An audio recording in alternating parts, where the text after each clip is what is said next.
जय Malhar news चॅनलच्या सर्व प्रेक्षकांना सपना चौधरीचा नमस्कार।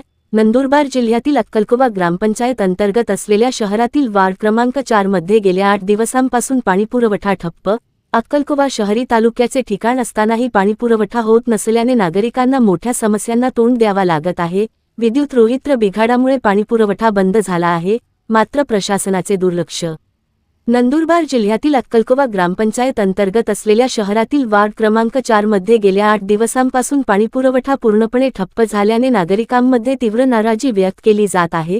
पिण्याच्या पाण्याचा पुरवठा बंद असल्यामुळे स्थानिक रहिवाशांना मोठा त्रास सहन करावा लागत आहे। दैनंदिन गरजा भागवण्यासाठी नागरिकांना भटकंती करावी लागत असून परिस्थिती दिवसेंदिवस बिकट होत चालली आहे। पाणीपुरवठा करणाऱ्या मोटारीला वीज पुरवठा करणारे विद्युत रोहित्र बिघडल्यामुळे ही समस्या निर्माण झाली आहे। मात्र गेल्या आठवडाभरापासून या रोहित्राची दुरुस्ती करण्यात आलेली नाही। विशेष म्हणजे वारंवार तक्रारी करूनही संबंधित प्रशासन याकडे दुर्लक्ष करत असल्याचा आरोप नागरिकांनी केला आहे। अक्कलकोवा शहर हे तालुक्याचे ठिकाण असतानाही पाण्यासाठी त्रास सहन करावा लागत आहे। मात्र ग्रामपंचायत प्रशासनाच्या बेताल कारभारामुळे नागरिक त्रस्त झाले असून तात्काळ पाणीपुरवठा सुरळीत करावा अशी जोरदार मागणी होत आहे। आता प्रशासन या गंभीर समस्येकडे किती लवकर लक्ष देते हे पाहणं महत्त्वाचं ठरणार आहे। अक्कलकोवा प्रतिनिधीसह सपना चौधरी, जय मल्हार न्यूज, नंदुरबार।